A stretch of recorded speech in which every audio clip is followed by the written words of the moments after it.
আসসালামু আলাইকুম প্রিয় মালয়েশিয়ান প্রবাসী ভাইরা, কেমন আছেন সবাই? বৈধতার সুযোগ দিলে আপনারা যারা অবৈধ আছেন তারা বৈধ হতে পারবেন কিনা?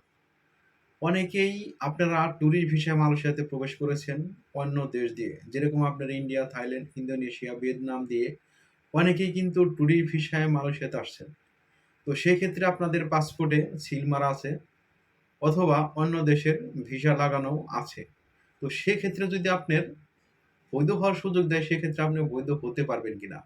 এরকম কিন্তু আপনারা অনেকেই কমেন্ট করে জানতে চেয়েছেন বা অনেকেই কিন্তু অনেক কিছু ভাবতেছেন। তো আশা করি আজকের এই ভিডিওটি আপনারা দেখলে বিস্তারিত জানতে পারবেন। সবাইকে বলব ধৈর্য ধরে কষ্ট করে পুরো ভিডিওটি দেখার জন্য। পুরো ভিডিওটি দেখলে আপনারা বিস্তারিত জানতে পারবেন। তো চলুন ভিডিওটি শুরু করা যাক। প্রিয় মালয়েশিয়ান প্রবাসী ভাইয়েরা, আপনারা যারাই অন্য দেশ দিয়ে হয়তো ট্যুরিস্ট ভিসায় বা স্টুডেন্ট ভিসায় মালয়েশিয়াতে প্রবেশ করেছেন, তাদেরকে আমি একটা কথাই বলবো, আপনারা যেহেতু অবৈধ, আর যদি মালয়েশিয়ার সরকার অবৈধ থেকে বৈধতার সুযোগ দেয়, সেক্ষেত্রে অবৈধই যারা আছে তারাই কিন্তু আপনার বৈধ হতে পারবেন। যদি আপনি বৈধ থাকেন, আপনার ডকুমেন্ট সবকিছু থাকে, তাহলে তার আপনার বৈধ হওয়ার কোনো প্রয়োজন পড়তেছে না। শুধু আপনার অবৈধদের জন্য কিন্তু বৈধতার সুযোগ দিচ্ছে। তো আপনার যদি কোনো ডকুমেন্টস না থাকে, আপনার যদি ভিসা না থাকে, তাহলে তো আপনি অবৈধ। আপনার পাসপোর্টে যে দেশেরই সিল থাকুক না কেন তাতে কোনো সমস্যা হবে না। আপনি কিন্তু যেকোনো একটা এজেন্টের মাধ্যমে পাসপোর্ট জমা দিয়ে আপনি বৈধ হতে পারবেন। এটাই হচ্ছে বাস্তব কথা। আর অনেকেই হয়তোবা কমেন্ট করেন যে, "ভাই আমি নতুন কলিং ভিসা আসছি, সেখান থেকে আমি লারি হইছি। আমার বস ভালো ছিল না, ওভারটাইম ছিল না বা কাজের সমস্যা। এর জন্য আমি কোম্পানি থেকে লারি দিয়ে অন্য কোথাও কাজ করতেছি বা অন্য কোথাও আছি।" এরকম কিন্তু অনেকেই বলতেছেন। তো তারা হয়তো আপনারা বৈধ হতে পারবেন কিনা।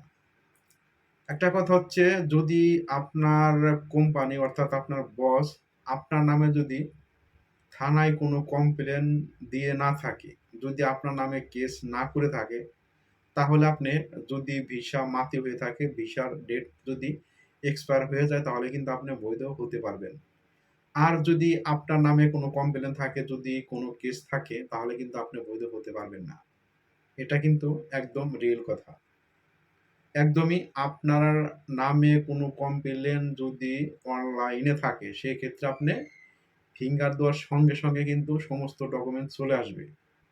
এর জন্য আপনার নামে যদি কমপ্লেন অথবা কেস থাকে বা মামলা থাকে, তাহলে কিন্তু আপনি বৈধ হতে পারবেন না। আর অনেকেই আছে কোম্পানিতে আসার পর হয়তোবা কাজ ভালোমতো থাকে না বা বস ভালো হয় না, বেতন কম আসে, সেক্ষেত্রে অনেকে কোম্পানি থেকে পালিয়ে গিয়ে অন্য কোথাও কাজ করে। যদি আপনাদের নামে বস কোনো কমপ্লেন না দেয়, যদি কেস না করে থাকে তাহলে কিন্তু আপনারা বৈধ হতে পারবেন। আর অনেকেই বলতেছেন যে, "ভাই আমরা যে সময়, যে বছরে বৈধতার সুযোগ দিবে সেই বছরে যদি আমরা লারি হয়ে থাকি সেক্ষেত্রে আমরা বৈধতা পাবো কিনা?" তো যদি আপনি যে বছর আপনি কোম্পানি থেকে লারি হবেন ওই বছরে যদি বৈধতার সুযোগ দেয় সেক্ষেত্রে কিন্তু, যদি আপনার ভিসা না থাকে, যদি আপনার ভিসার ডেট এক্সপায়ার হয়ে যায় সেক্ষেত্রে আপনি বৈধ হতে পারবেন, কোনো সমস্যা হবে না। আসলেই সব মিলিয়ে সবাইকে একটা কথাই বলব, যারা আপনারা অবৈধ আছেন, যাদের নামে কোনো কমপ্লেন নাই, কেস মামলা নাই, তারা অবশ্যই বৈধ হতে পারবেন যদি আপনাদের বৈধতার সুযোগ দিয়ে। এটাই হচ্ছে বাস্তব কথা। সো প্রিয় মালয়েশিয়ান প্রবাসী ভাইয়েরা, এই ছিল আজকের ভিডিওটি। তো ভিডিওটি যদি ভালো লাগে অবশ্যই কমেন্ট করে জানাবেন। আর ভিডিওটি এখানে শেষ করতেছি। সবাই ভালো থাকবেন, সুস্থ থাকবেন। আবার দেখা হবে পরে কোনো ভিডিওতে। ধন্যবাদ সবাইকে।